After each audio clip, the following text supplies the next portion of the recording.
Hi, everybody. I'm Sigfried Trent, game designer and co-creator of Everyday Heroes and whimsical leader of SigTrent Games. Welcome to weekly report number 4. I'm going to update you on what's going on with SigTrent Games, and then I'll give some helpful game design advice, hopefully helpful. And then I'll talk about my week in gaming and life. All right, let's get started with the news from SigTrent Games. This is week 4, so we've been in business for 1 month now. Boy, how time flies, but we've been very, very busy. So what have we been doing the last week? Well, Anne's been spending a lot of time on the character sheets. That's coming along really well. We're getting into the part where we're doing the coding for the PDF versions that are going to be form fillable, and they'll have some auto-calculating fields. So they're going to do your ability score bonuses, your proficiency bonus, and then fill in all the skill bonuses based on the proficiencies, expertises that you mark, and all that kind of stuff. And if you change one of those values, it's going to update the other values. Most of the other fields on the form really have so many integrations with the rules, character, class, talents, feats, and things like that we can't really automate them all that well.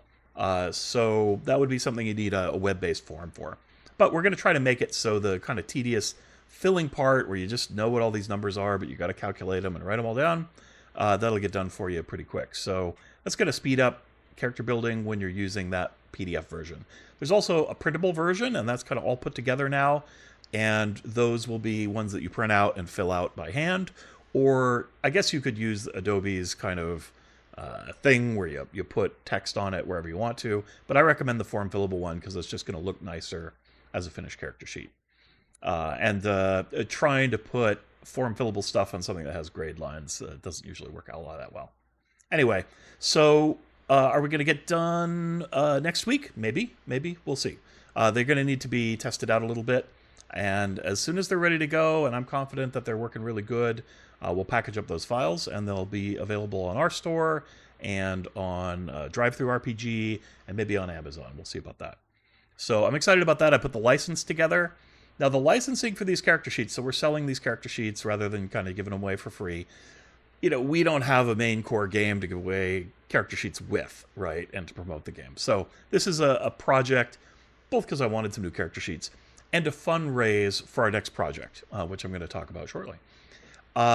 So we did put together a license, and it's not that we don't want people to share the character sheets. We absolutely do. So the license basically says, hey, you bought these character sheets. You can give them to your friends, the people that you play games with. Just please pass along where they come from, and if they want to support the company, they can buy a pack of character sheets and share them with their friends and gaming buddies.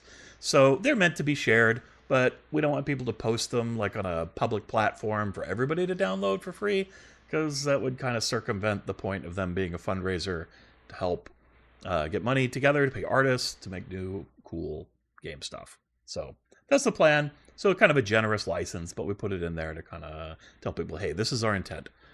What about Roll20? So that's a question I've gotten a couple times now when I've previewed the character sheets. And the answer is it's very difficult to do third-party content for Roll20 for another company's game. Roll20 will work with the primary publisher of the game in order to make character sheets, and often you have to kind of pay Roll20 for certain services for that. But third-party people can't go in and do that. So I did some research on this. Also, the technical knowledge you need to make character sheets on Roll20 is a little tricky. And you can often only integrate with stuff that is similar to the way D&D or another system works. And if you want custom coding, you have to pay them. But again, you can't really do that as a third party. So I think the chances of us making an Everyday Heroes Roll20 sheet are pretty slim. That's something really that Evil Genius Games is going to have to do, I think. Now, for some of the other platforms, maybe there might be some possibilities. We'd have to look into it. But, you know, again, I don't really have the skills for any of the VTTs out there right now. Anne is interested in learning some of them, but we're probably going to start with Foundry since it has one of the best implementations.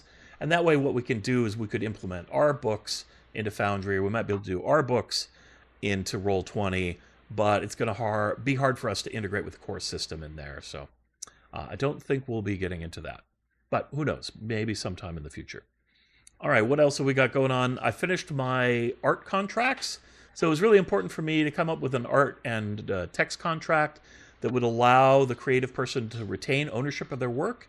If you don't know, most game companies, or I don't know about most, but a lot of game companies do something called a work for hire contract. And essentially, once the work gets done and it's paid for, sometimes even before it's paid for, the company contracting the work owns it. Lock, stock, barrel, everything. Technically speaking, the artist doesn't get any particular rights or ownership of it. I'm not saying that's wrong, but I don't really like it that much, especially as a writer and creator. I've certainly worked under that contract many times. I don't have a problem with it necessarily, but if I'm running the company, I want to have something more generous so the artist can retain ownership of their work. So it's designed like that, but it also gives the company, SigTrent Games, the rights to use that in this product or another product or for promotion, and kind of any use that we might get out of it aside from selling it off to other people. There is kind of a clause that says, if the whole company got sold or something, those rights would kind of go with the company, just as a safety measure. I don't plan on giving a company with my name to anybody else. That would be very silly. And I've seen that happen to people. They lose rights to their own name, which is a bad idea. So that contract, we put it together, and it's also in a plain language contract, meaning it's not written with a bunch of legalese. Almost anybody who understands a little bit about property rights and law could read the contract, understand the terms. Hopefully most artists and writers could read it very easily, understand what they can do and what we can do, and so on and so forth, instead of having to dig through a lot of really confusing legalese and junk like that. So anyway, that's a new contract. I haven't put it to use yet, but hopefully pretty soon, because I'm starting to look at artists. And that brings us to talking about Everything Awesome Wrestling. Now, that's just a tag name at the moment for this wrestling game. I did kind of research that one and make sure that name is not used anywhere. There are lots of independent wrestling companies all over this country. So a lot of the names you might think of for a really cool wrestling company and a really cool wrestling game are already taken. Right? So there's a lot of people on there. But fortunately, there's still a lot of combinations left. Three-word wrestling company names and game names is, of course, kind of common in the wrestling world, and we want to have everything about the game reflect the world that it's based on. So that's the working title for now. Everything Awesome Wrestling, EAW, not to be confused with AEW or anything like that, of course. Right now, I'm working on the rules, writing that up, doing a lot of brainstorming, coming up with different ways to make the Everyday Hero system work in a wrestling ring under wrestling tropes, which is a little bit difficult because it's really a combat game about beating people up. And while you do that in wrestling, it's done in a very different way. It has a different feel. So anyway, it's a good challenge. I like a good challenge. I'm sure we'll come up with some cool stuff. I've already got a lot of great ideas. It's a question of boiling them down, finding the best way to make them work with the Everyday Heroes rules. Because I want you to be able to play these wrestling characters from the game in like a bank robbery scenario where wrestlers show up to stop the bank robbers, or the wrestlers working with the CIA, other silly things like that for adventuring out in the real world, but then also to be able to jump into the wrestling ring, do a tournament with your friends, have player versus player action in the wrestling ring, and, be advancing your wrestling career and your popularity with the crowd and all that kind of stuff. So I want it to work on both of these levels. And it's a bit of a challenge, but well, I'm up to it, so we'll figure it out. So I've been looking for artwork that would work with that, and I've got at least 3 opportunities. I'm thinking about going with a kind of a pulp type view. There's a lot of cool pulp artists, and some of them do wrestling work, especially luchador work. Sort of Boris Vallejo style with, big muscly men and strong Amazonian women, and that just goes really well with wrestling. And so I think I could get a really dynamic, cool-looking cover that's going to excite people's imagination. And that's the main thing you want to do with art. And I'm willing to spring a healthy chunk of change to get a great cover artist and somebody to do our iconic characters. And then look to some other artists who are maybe a little more economical for us to do more of the interior art. But I want it to be a similar style. So once I land that kind of marquee artist, then I'm going to go look and try to find some artists that are going to really support that style for the interior of the book. But we probably won't do the interior art. What'll happen, most likely, is I'll get the cover art, because you need art for like a Kickstarter or a launch project. So we're going to get that put together. Before you want to advertise a game, you really want to get the look and feel of the game down so that the people who are going to be into it are going to get into it and pre-order. So that's the goal. We'll see how that goes. That's at its early stages right now, but because the character sheets are getting to where they need to be, I'm starting to transition, and I've got a lot of this foundation work that I need to do for accounting and just kind of legal stuff that I'm about ready to kind of move on that and start making some games, which is, of course, the main goal. I am also working on project, I don't know, it doesn't have a great name, but to do something with fantasy, with Everyday Heroes, because a lot of people have been telling me that's what they want. When I was at Evil Genius Games, I know that that's what people want. Now, I don't want to step on the toes of Everyday Arcana, so we're going to do something a little bit different. Right now, it's just called Shotgun Fantasy, because that's the name I thought was cool. That was really more for, like, modern heroes going into the past, which that may be the theme that I use in order to introduce those rules, but we'll see how it goes. So that's the tentative title, Shotgun Fantasy. I got the project put together, but I really haven't worked on it yet or started writing it. I like to have 2 or 3 irons in the fire at different stages. I think that's kind of the best way to do game production. So, one's in the concept phase, another is designing, the next one's in the art and production phase. And so you kind of have a constant stream of different specialties focusing on each area, and then you can kind of move things along. So anyway, those are the 2 things I'm working on. Of course, I got tons more ideas. You can go on our Discord. You'll see the links down below, and you can vote on the projects that you think are cool. I just got a whole long list of projects. Just say which ones you like, and the ones that people like the most are the ones that'll tend to get the priority. All right, what else? Website work. So I've worked a bunch on the website. I've had the website for a long time because I started streaming quite a long time ago. I guess about 4 or 5 years now. Unfortunately, I got leukemia, kind of put an end to the streaming thing, and SigTrent Plays Games was the website. So it was a little bit oriented towards that. So I wanted to shift it more towards game design. It's still going to have some of that gameplay stuff. There's a bunch of game reviews and some other things like that, some live play videos that are already on the site, but I reorganized it so it feels a little bit more like a game design studio website. But you can still go there, check out the blog on the main page. There's a bibliography for me. There's a store where you can get stuff. We've got free things on there, so you can get the quick start guide. Since if we introduce people to Everyday Heroes, we can tell them to check out the quick start guide, then go get the main game from Evil Genius Games. I've got a few other free odds and ends that I did before I started SigTrent Games on there. So there's kind of fun stuff. There's like a Transformers war game, totally unofficial. There's, I don't know, some other stuff. I forget at the moment exactly what's on there, but little freebies that you can grab if you like. And people have been downloading those after the last few years. The Epic of Feats is on there, some things like that. Let's see. I've been doing work in a program called Eagle. This is a cool program I want to tell people about. It's like a one-time payment. It's like $30 some, $34, $35, I think. But you only ever pay once. You get a lifetime license. And I love those kinds of deals a lot better than having a subscription. What it does is it stores art and media files of various types on your computer in a special kind of database.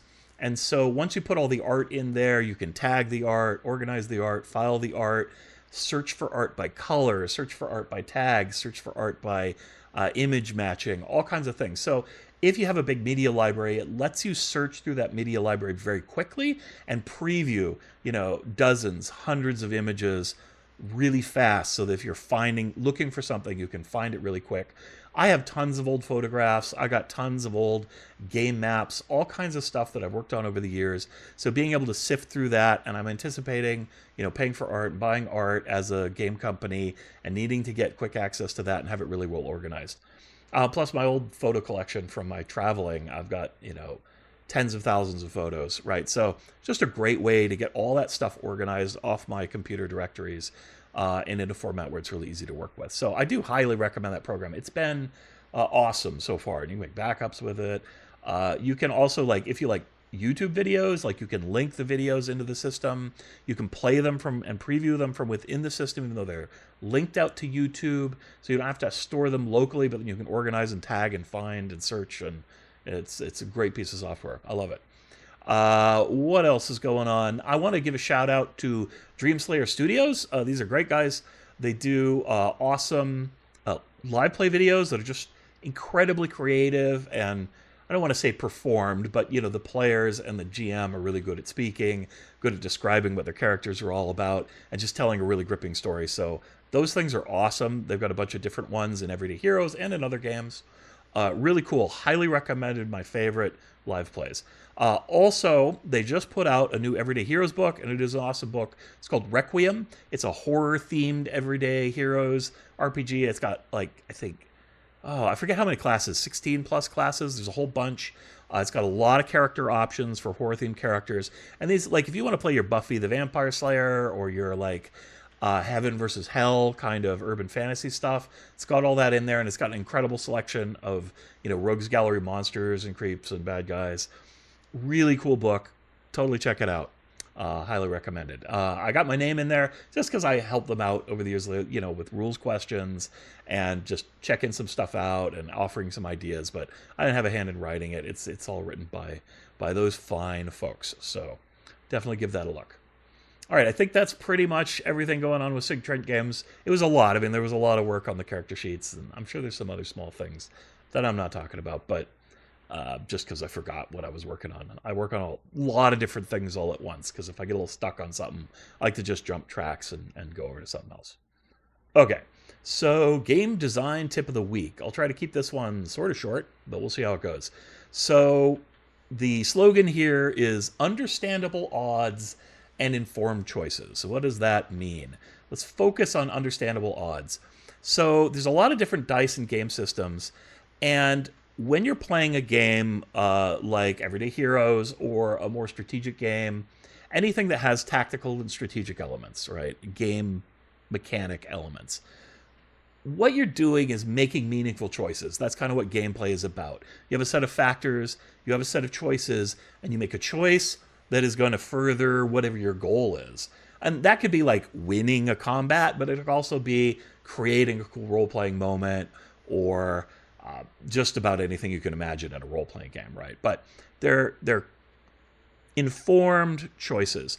And in order to make an informed choice on a dice roll or a game mechanic, it's important to understand what your odds are. What are your chances of success versus your chance of failure, if you want to make that informed choice. Now, if you just want to hit rando button and have rando thing come out, that's a little bit different. This is about gameplay, right? Things that you want to control as a player or as a character. And so understanding the odds of the dice roll or whatever random mechanic you have are pretty important. And that means some systems, like let's say drawing from a random deck of 100 cards, where each card is unique, it's a little bit hard for a player to know what kind of odds they have, especially if they don't know what cards are in the deck. This is a high random situation with very little decision making available to the player other than let's draw a card. You don't know if drawing 2 cards is a good idea or 3 cards. You don't know if they're good, they're bad, they're whatever. Unless you've played the game many times and you can count cards and you know what cards have been drawn. Most people don't want to do that level of cogitation during a role-playing session, especially. So let's take a look at Everyday Heroes, the D20 system. And a lot of people kind of poo-poo on D20, but it has some really nice elements when it comes to understandable odds. The main mechanic is roll a 20-sided dice. Now, not everybody knows that each pip on the 20-sided dice is basically 5% chance. So if you need to roll a 19 or a 20, then you got a 10% chance. If it's 18, then it's a 15% chance. And if you only need to roll a 1 or a 2, then you've got a 90% chance, right? So this is pretty easy to figure out. But even if you don't do that math, just intuitively, we get on a range of 1 to 20, what a 10 is, what a 15 is, what a 4 is, you know, easy, medium, hard. A 20 is very hard to roll. So we get that. And when the game master tells you a target number and you know what your bonus is, you have a good sense of what your odds are. Is this going to be a difficult roll? Is it going to be an easy roll? And if it's going to be a difficult roll, maybe I want to do something else if there's a chance something bad happens when I fail, right? So it's an easy system to understand the odds. Now, you get some other situations, and let's take a look at them from this perspective. So what about a contest where I roll a dice and you roll a dice? Say wrestling, I roll my athletics versus your acrobatics, right? Now, here we got a situation where it's a little bit difficult for us to do the odds. Now, I know, like, I may have a +5 in athletics, It's pretty decent. It's not amazing, but it's going to give me an edge. Versus I have a plus 10 in athletics. I know in D20 and 5e especially, that's a pretty big bonus. Not many other people are going to have a bonus like that. So I have a pretty strong chance of rolling a good number. But you can roll between a 1 and a 20, and your opponent can roll between a 1 and a 20. So that actually creates a bigger field of probable outcomes. And you don't know what the bonus on the other guy is. So it gets a little bit harder to predict what's going to happen. And the dice roll is a little bit less of an informed choice and a little bit more of a let's just see what happens. Unless, again, your character happens to be really strong at that thing and you expect the other person isn't. So that's a little bit weaker from a sense of understandable odds. And it's one reason we use those contests less often than we use a straight target number roll. Now you add advantage and disadvantage. Now this is a really interesting case from this analysis because rolling with advantage or disadvantage doesn't translate very well to a percentage increase. It actually creates a little bit more of a bell curve situation where the higher the chance of you making a success or the higher the chance of a failure, so on the extreme ends of the D20, let's say DC 4 versus DC 18, advantage, disadvantage doesn't have a huge impact on the odds. It's about a 5 to 10% shift in what happens, because if you only have 5% and the chance of rolling two 5%, boy, my math is not really good. It's not 10%, but anyway, it's something. It's about the equivalent of +1. However, if you're in the middle, if you need to roll a 10, then rolling 2 dice is going to be the equivalent of a plus or minus 5, depending on whether you have advantage or disadvantage, because the percentages are kind of right in the middle. The multiplication of those two odds ends up being a much bigger number, which translates into a larger percentage shift. Is that something that your common player is going to be able to understand? No, probably not. Most people, unless you study this, and there are plenty of, you'll find forums on the internet, what are the odds of advantage, disadvantage, right? And the answer is, well, it really depends. But what you do understand very simply for a player is, I have 2 chances to succeed, or I have 2 chances to fail, instead of 1 chance to succeed or 1 chance to fail. And that is something that people do kind of intuitively have an understanding on. So advantage, disadvantage feels pretty intuitive for players, because they get that they get to go twice, or they get 2 bad chances, right? So that's pretty simple, even if you can't calculate the odds. So long as it's intuitive to people what's going to happen, it's still a good sense of understandable odds. Finally, let's look at rerolls real quick. Some people think a reroll and advantage are essentially the same, but they really are different in some ways. One way is that when you're rolling advantage, there's 2 dice. You increase the odds of a critical success, as where if you have disadvantage, you increase the odds of a critical failure. As where a reroll, if you hit the first time, usually most rerolls only trigger on a failure, and so you are less likely to have 2 chances to get a critical hit, because often you get it on the first one, right? The other thing with a reroll that's kind of different is, of course, is if you succeed on the first one, if you do have the option to roll again on a success, which we don't put in the rules too often because it's a little bit of a weird decision, usually you're not going to do it. You're going to take the success rather than just try to get the chance for critical. Probably not. So rerolls have a little bit of a slightly different dynamic. Also, depending if it's a one-use thing, let's say like using the inspiration to get a reroll, right? Or using the inspiration to get advantage. Well, if you have a limited resource like that, rerolls are actually a little bit better for you, because you don't need to use it if you don't need it. It's only going to get expended when you fail to roll and you want that chance to succeed. As where if you spend it for advantage, you might roll 2 terrible numbers and it doesn't work. Or you might roll 2 great numbers and you didn't really need to expend that resource.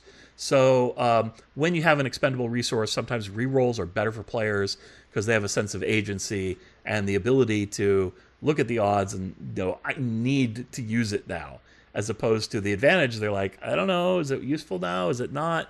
And so that makes a harder decision making and just a less ability for them to predict outcomes and to make a meaningful decision, right? Okay, so I think that's probably about enough for our game design tip of the week. I should add at the end, I think it's good to have understandable odds most of the time. So it's something you want to look for and try to enhance, unless you want a feeling of wild randomness and a lack of control. And in some game mechanics, like say you got dipped into the vat of mutant ooze, you want a random feeling and the chance that anything could happen next. Where the deck of many things is another great example of a brilliant game mechanic that fights against understandable odds and goes for ununderstandable odds and is more of a gambling mechanic. All right, let's move on to what I've been doing this week in gaming. Not too much. I've been playing Dungeons & Dragons Online a little bit. This is a game I've been playing for 19 years. They've got their 19th anniversary coming up, or it's right now. I'm not sure exactly which. I started playing when the game first came out. Now, I don't always play Dungeons & Dragons Online. I kind of go off and on. I play it for a bit. It's sort of my, boy, I just want to spend a couple hours beating up some monsters kind of a game. It's a lot of fun. It's a super complex game because it's been around 19 years. It's based on 3rd edition Dungeons & Dragons, but it's evolved over the years with different mechanics. I really love it. It's a lot of fun. I'm not doing anything particular. They just released an expansion where they redid the monk class.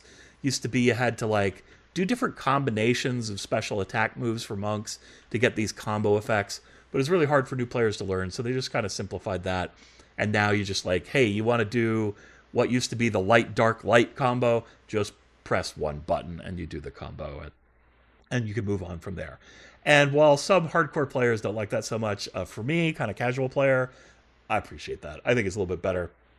And it's better for new players. So it's not a super new player friendly game, mind you, but still, we don't want to make it unnecessarily hard, I'd say. All right, anyway, that's Dungeons & Dragons Online. Next up, Stellaris, still playing that. The Knights of the Toxic God did destroy the galaxy, so we were successful. Stellaris has a little bit of, like, it's a wonderful game, don't get me wrong. Has a little bit of an end game problem where you could be really dominant and it's very clear you're going to win the game. Nobody can stop you, but it's going to take some time. You just got to wait for some timers to run down and for certain events to happen before you can be declared the winner. And even when you become the crisis and you can destroy the galaxy yourself and win by doing so, because you are the bad guys at that point, I got to a point where like I was just sitting on the galaxy. Like nobody could oppose me. My star-eating death cubes were roaming around, just destroying random solar systems where I wanted to. It's kind of fun, but then I had to just sort of wait 10 years in the game, which is a while in this game, just for an event to happen that would declare me the winner. And so you just have to find something to do or just try to make the time pass really quick. But in the end game in Stellaris, there's lots of empires, and so the processing is kind of slow. So even if you want it to go fast, it isn't all that fast. So it's a little bit of a problem with the game. They're doing a 4.0 update to try and improve the speed, and maybe that'll help address part of that problem. I'm not sure it's a problem they can totally solve. It's just one of the idiosyncrasies of that game, but it's a super fun game. The early game is amazing. The mid game is really fun. The end game, I mean, you want to see your strategy play out, right? So it's satisfying in that sense, but you can get to a point where you're just sort of like, oh, I'm just crushing everybody. This is pointless now. So I don't know, but it's a super fun game nonetheless. Highly recommend it. And then Everyday Heroes 2087. Last time I recorded, I was looking forward to a game. We played a little short session. Our poor Game Master Brian was not feeling super well, but the guy is amazing. And he was like, oh, I'm sick, but I'm going to run as long as I can. So we played a short session. We had a good time. We got attacked by hackers. Our leader's this robot security guy, or he's a cyborg security guy. And apparently in his past, he had done in with a very notorious hacker who had recently escaped.